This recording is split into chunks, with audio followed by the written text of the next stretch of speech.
Chers frères et sœurs, shalom. Les textes que l'Église notre Mère nous présente en ces derniers dimanches de l'année liturgique, surtout le 32e dimanche, le dimanche passé, et aujourd'hui le 33e dimanche du temps ordinaire de l'année liturgique A, ce sont des textes eschatologiques, c'est-à-dire qu'ils nous parlent des temps de la fin. Nous célébrons aujourd'hui, frères et sœurs, la journée mondiale des pauvres, promulguée par l'Église depuis 2017.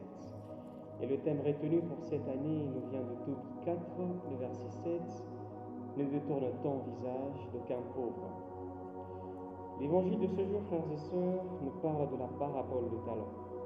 Cette parabole, nous la connaissons, nous l'avons assez suivie.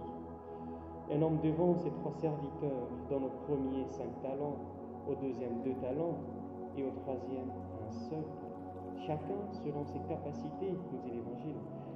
Donc au départ, il n'y a aucune partialité, aucun défaveur envers celui qui n'a reçu qu'un seul talent. Frères et sœurs, tous comme baptisés, qui formons le peuple saint de Dieu, avons chacun selon ses dispositions un héritage reçu du Seigneur. Cet héritage ne peut être le même, mais nous conduit vers une seule destinée, la vie éternelle. Cette vie, pour la posséder, frères et sœurs, il faut la conquérir, puisqu'elle n'est pas donnée comme sur un plateau. Frères et sœurs, l'évangile de ces jours nous invite à travailler à notre salut. Dieu n'aime pas la paresse dans la vie chrétienne. Dès lors que nous nous engageons à être ses serviteurs, nous avons l'obligation de nous donner corps et âme pour fructifier la semence de la vie éternelle qu'il a posée en nous. Cette semence peut bien être matérielle, tout comme immatérielle. Cela peut bien être un don à mettre au service des autres, tout comme le prochain aime celui qui est à nos côtés. Frères et sœurs, Dieu a mis à nos côtés des frères et des sœurs dont nous devons prendre soin, et à la fin, il nous demandera des comptes.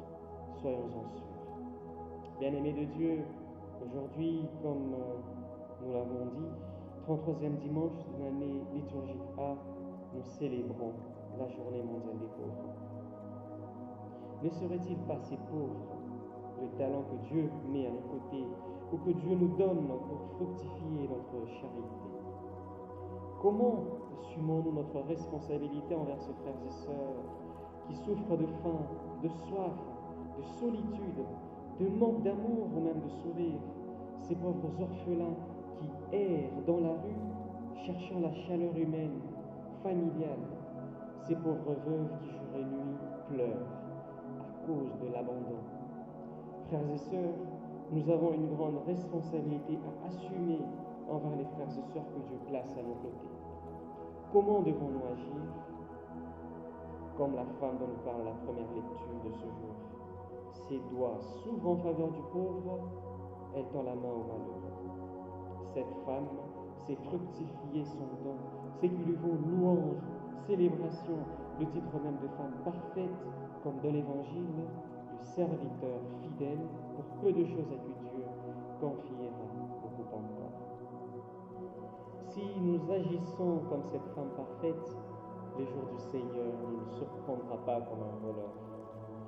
Comme dit au début de cette méditation, les textes liturgiques de ce dimanche et même du dimanche passé ont un caractère eschatologique et même sotériologique, c'est-à-dire qu'ils nous parlent du temps de la fin, du salut qui ne sera accordé qu'à ceux-là qui savent fructifier le don reçu de Dieu et prennent leurs responsabilités envers leurs frères et sœurs. Saint Paul, dans la deuxième lecture, nous rappelle, ne restons pas endormis comme les autres, mais soyons vigilants et restons sobres. Comment pouvons-nous rester vigilants, frères et sœurs, si en prenant soin des frères et sœurs pauvres? Cette pauvreté qui n'est pas que matérielle, elle peut être spirituelle, elle peut être intellectuelle, elle peut être sentimentale.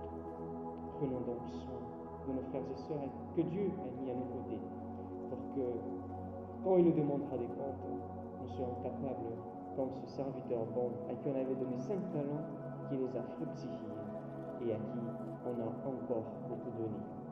Que le Seigneur bénisse sa parole et nous aide à réaliser sa volonté au nom du Père et du Fils et du Saint-Esprit.